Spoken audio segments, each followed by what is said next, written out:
As many of you have noticed, I've been away for a while. Interestingly, my absence on this channel and making content has allowed me a perspective that I haven't really had before. I've known that it existed, but I never really experienced it firsthand. Hey everyone, my name's Christian, and I have a lot to say about many things. I want to talk about why and how it's so easy for normies, your average everyday people, to fall into the right and potentially the alt right. So, several months ago, back in January, I lost my job. Before that, I had been working from home since 2020, and all of that time that I had while working at home, I was able to watch streams, video essays, like all kind of different things while I was working from home. I still got my work done, of course, but I was able to do other things that I really wanted to do and had a lot of time to learn about different things on the side. There's a video that Taylor Lorenz has about this too, in which she's talking about how basically the movement that was able to occur during the 2020s was not exactly unprecedented, but that this idea that because we were so unfortunately isolated by COVID, we were also very connected online and were very aware of different social and political issues and causes happening everywhere. It's why the Black Lives Matter protests got to be so big. There were a lot of actually positive things that came from lockdown, funnily enough. And for me, and many people, one of those positives was, as stated previously, the opportunity to learn about different things and see a perspective that I and many others haven't had before. So, if having that time on your hands can allow you to learn about things and see different things in the world and such as they really are, how does being a normie relate to this? Well, the average person, and I very much experienced this, especially after I lost my job in January, I eventually got a new one. Now, one thing I want to say about this as well is I also got to see a very small instance of the reality that we all need help from time to time, and that the idea of policies that the left seems to push for, things like socialism or social democracy, whatever you want to call it, um, push for things that really are just you know to help everybody out. What do I mean by this? When I lost my job, I was fortunate to have family that was able to help me pay my bills in the meantime while I was looking for a new job. I was still had a little bit left over, so I was able to pay bills a little bit, but they helped me with the bulk of it. And it was one of those instances where I realized, of course, if I didn't have them, I would I I could be destitute in this situation. I could have lost my apartment, I could have lost everything. But the reality is I was able to acknowledge in that moment that I was fortunate. I was able to have that family, that thing I could reach out to help me when I fell on these hard times. Many, many, many people do not have that. And that is ultimately what, at least the version, if you will, of socialism and democratic socialism, or whatever you want to call it, that I advocate for, the economic, social, and political structure that I advocate for, is about helping others when they can't help themselves. I believe we have a duty to do that to and for one another. So, it was on one hand, I experienced that realm, if you will. But on the other hand, when I finally got my job, and especially when I got into training, and I was in the office full time, I started to understand something. Why it's so easy for a normie, a regular person, to fall into the right. And it's really as simple as this: time and control. When you are in an office setting and you, as my job does, micromanage, you're micromanaged by your employers, it leaves little room for you to be able to do things like explore and learn about things. You don't really have time to, read different articles, watch video essays, all these different things, different ways you have of being kept up on different things in the news.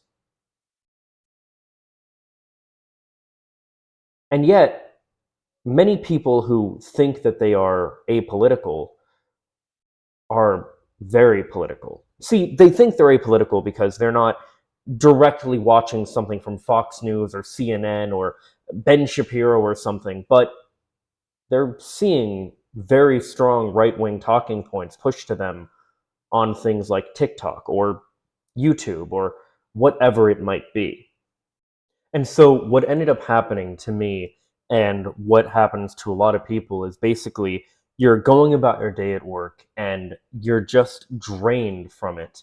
That you get to the point where, you have things you have to deal with as far as like, your family and your adult responsibilities and all these different things, that staying in tune with things and being aware of your like media diet and stuff like that are not things the average person thinks about. I know for me, like, the reason that I realized this was because I realized that I was so drained in the first for the last couple months since I started this new job that, for one thing, I wasn't making content for you guys.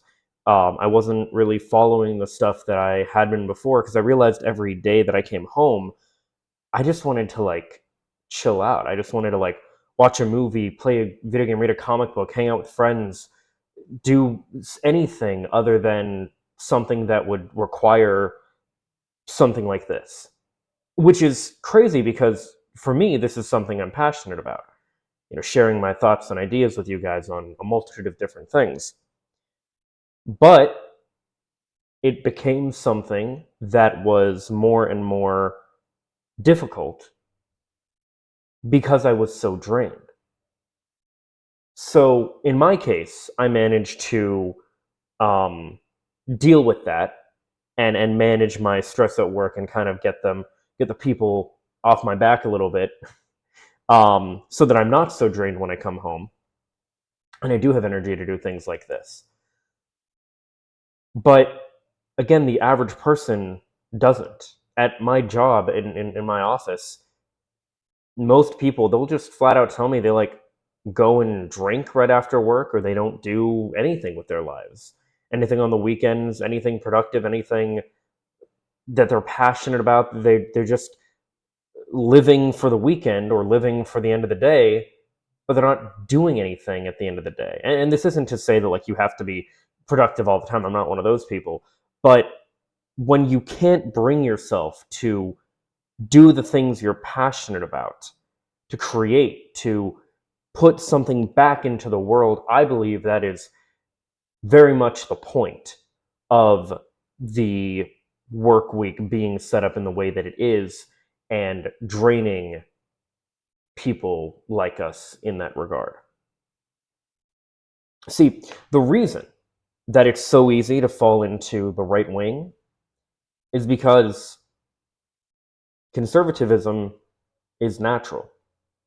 It's not correct, but it's natural. It's natural to fear what is different, fear change, and to want to fall back into ways of tradition that either yourself or your family or people before you have followed, and you think, well, it worked for them, we should do it too. When if you look at the history, maybe it didn't work so well for them.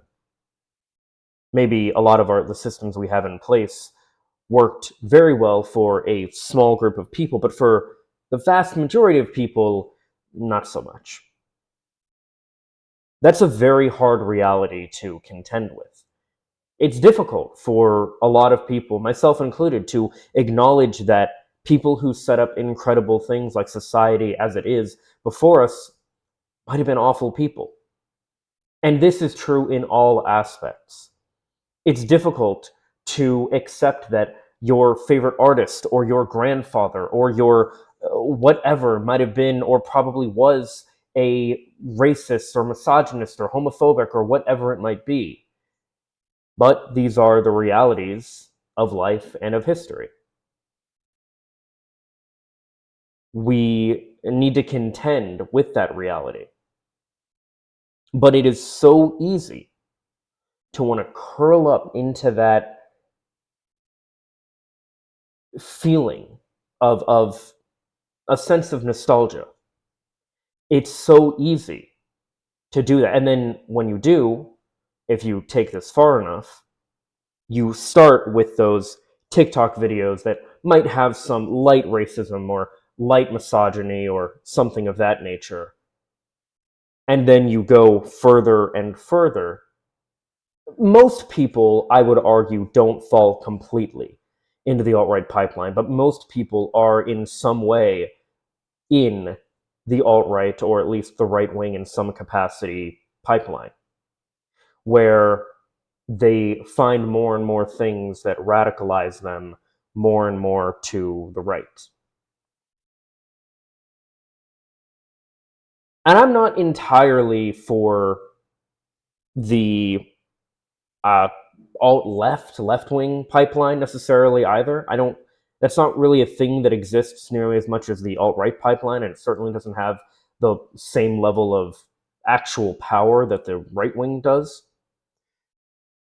But I will say that I wouldn't be okay if this kind of thing started with people, I don't know, finding myself or Vosh or Hassan or Hunter Avalon or Xander Hall or someone like that, and becoming what is often known in the a tanky, as we often call them, a full-on radical, violent revolutionary. That's not what I personally advocate for or believe in.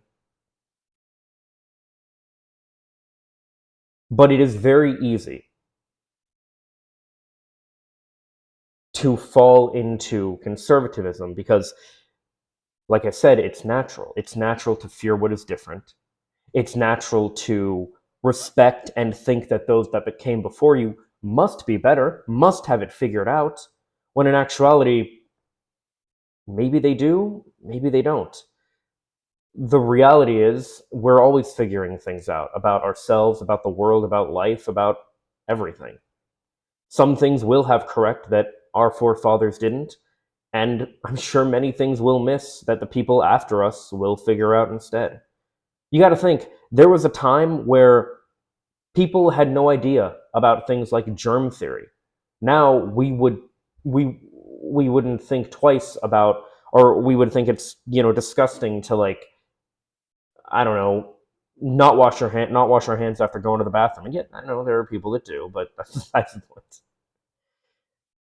The point is, it's very easy to fall back into those comfortable feelings.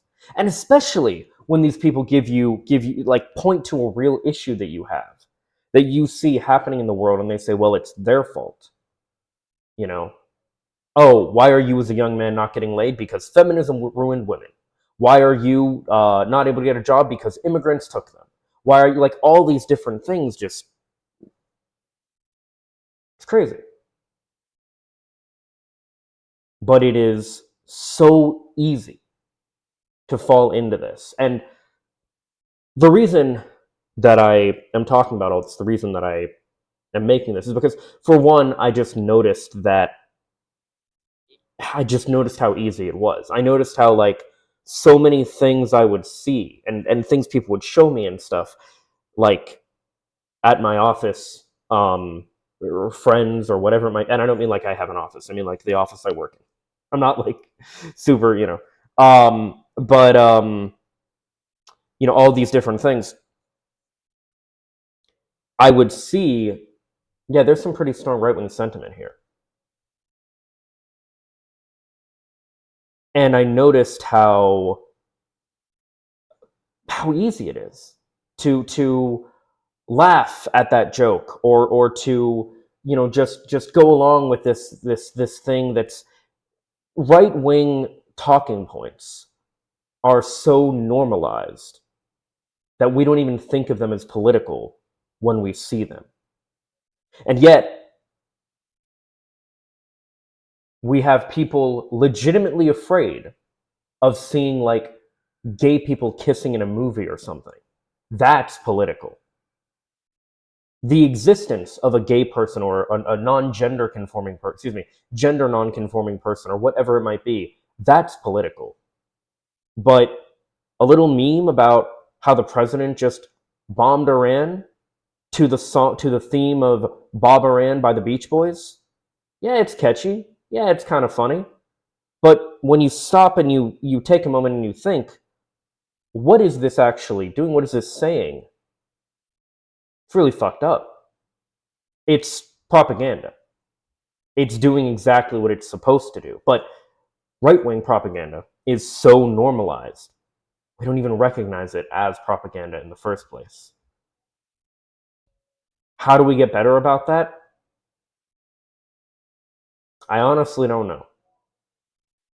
I don't really have a solution to this issue that I've noticed. I would just say to be vigilant, constantly, question and really think about and analyze everything. Now, I'm a very analytical person, sometimes too analytical, but I would argue it's worth examining the media that you consume. I'm not one of those people either, though, that think that like, you know, anything that has anything like problematic or whatever in it is like you can't watch that or you can't listen to that or play that or whatever. Like, I'm not one of those people. I mean, that's stupid. But I do think that you owe it to yourself to take ownership of and really analyze and think about your media diet in whatever capacity that means. And I think from there, if you're honest with yourself about some of the things you're consuming, and I'm guilty that like we all deal with this. That's why I'm saying, like I said, it's so common. Like it's something I have to be aware of. We all have to be aware of this. And I think that that is the first step toward walking the other direction from the alt-right pipeline. Even if you've just taken a step, even if you just dipped your toes in or something and unknowingly saw it, you kind of look out and you see where this leads and you realize, oh shit, I don't want to go there. So let me just step out. And again, I get it. I do not blame the average person. I don't have children. I work a full-time job. I'm plugged in because I'm trying to do this for a living, for my career. The average person who has kids, who has all these things they have to deal with, who is just trying to get to the end of the day, just getting to the weekend, yeah, I don't blame them for not being aware of all this stuff. But they can become aware. We all can become aware, and I think should. But it's not easy, and that's kind of my point, is that while we should do what we can to help people become more aware, we also have to understand where they're coming from, and that it's so easy for these people to be in these positions and have these ideas that we have to work very hard to normalize things that actually benefit everybody, things that make the world a more fair and balanced place. And we're always fighting an uphill battle. I believe very much that we're always fighting really the same battles, just with different faces and different names. The war, as it were, The battle for equality for everybody is a constant struggle, but it is one I believe that is worth fighting. Anyway, all this to say, I get it. And I want you to understand, whether you're somebody who has in any way fallen into this pipeline or you know people who have, to either give yourself some honesty and empathy and be able to analyze what you're seeing and get out, or see what other people are viewing and look at them with understanding and empathy and help them get out. But understand it's not their choice. It is so easy. And in most cases, it's not people's fault when they do fall into this stuff. Anyway, as always, these are just my thoughts. Let me know what yours are in the comments down below. Follow me on social media for more. Subscribe and ring the bell to stay up to date. Leave a like if you like. And if not, I hope you find something you do like. Later, guys. Peace and love.